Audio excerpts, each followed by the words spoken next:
Bien, aquí estamos para conversar sobre enseñar para que el cerebro aprenda. Ese es mi tema de hoy. Enseñar para que el cerebro aprenda. Quiero compartir con ustedes las últimas ideas sobre el cerebro humano y cómo esto influye en el aprendizaje. Miren, yo he revisado las neurociencias, o sea, los estudios sobre el cerebro, y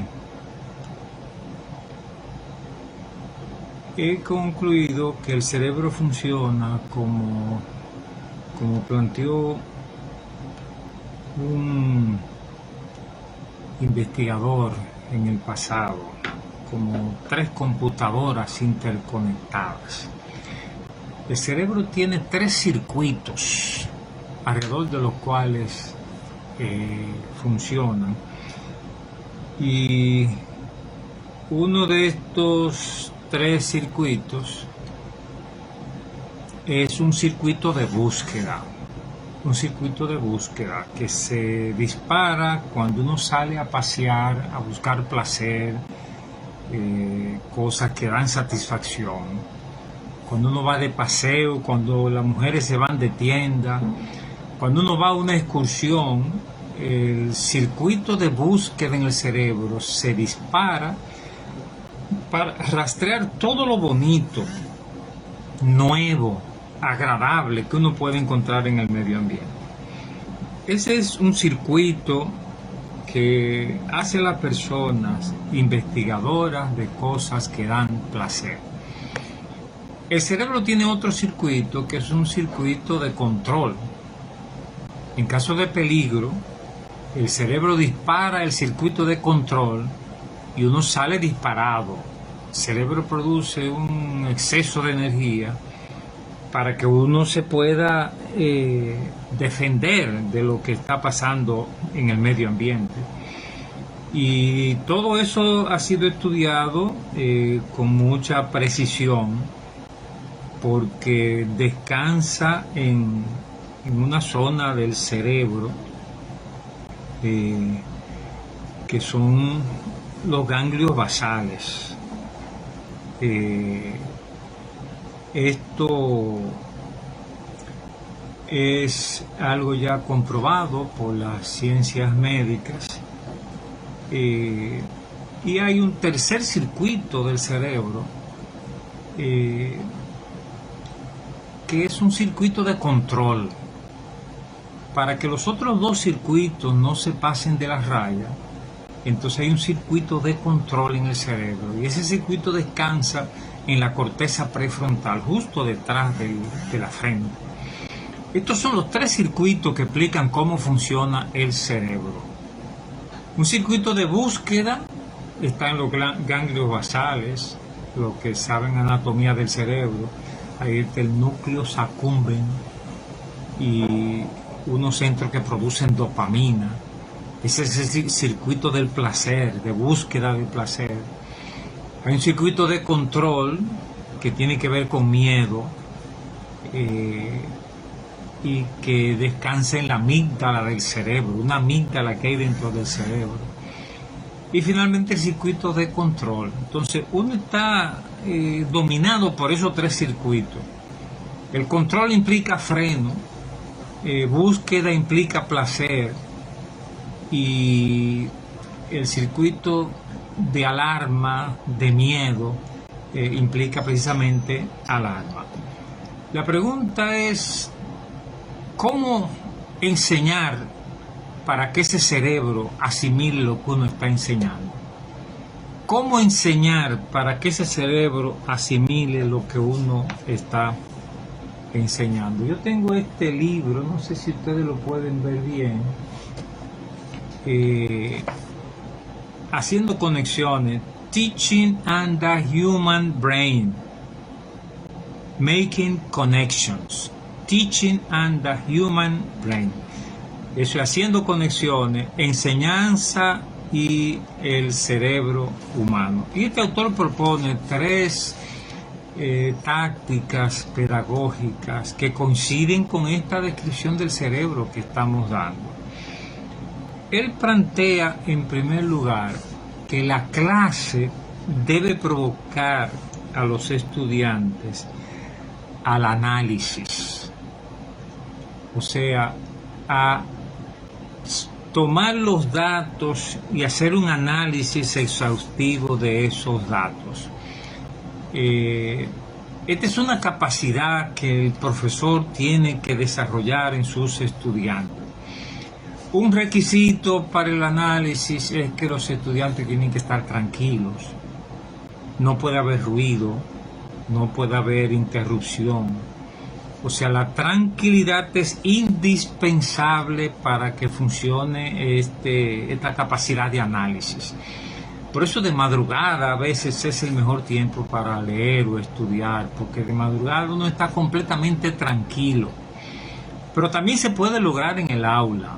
Si uno logra un aula atenta a lo que se está conversando, y no hay distracciones, nos concentramos en el punto y nadie está nervioso, asustado, ahí se puede proceder al análisis.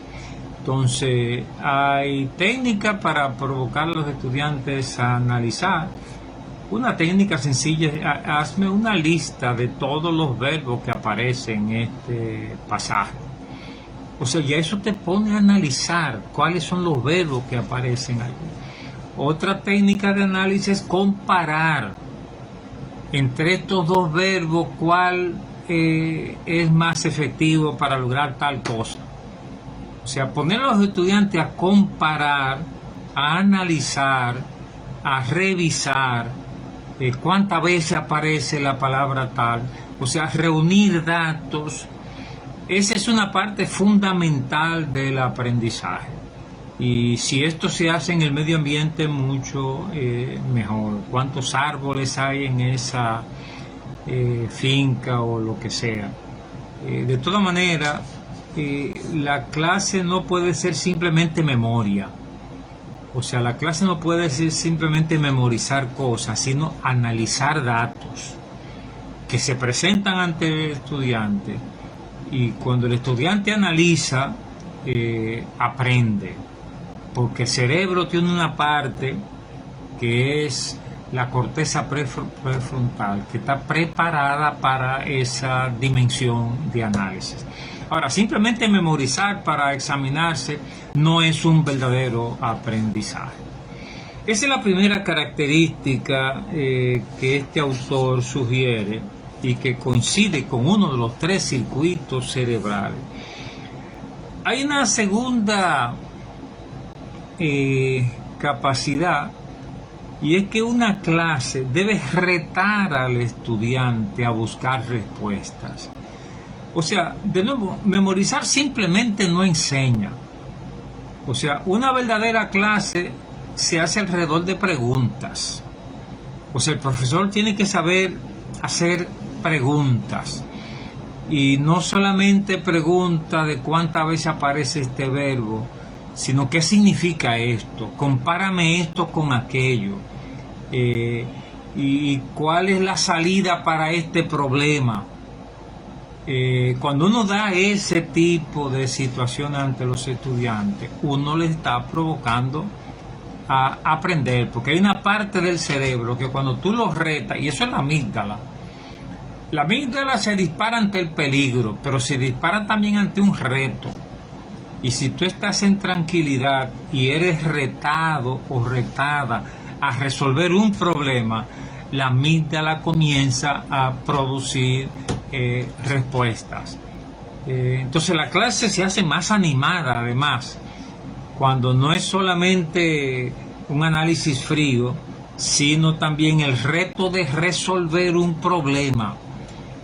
O sea, la clase no puede ser simplemente respuestas a las preguntas, sino preguntas para responder.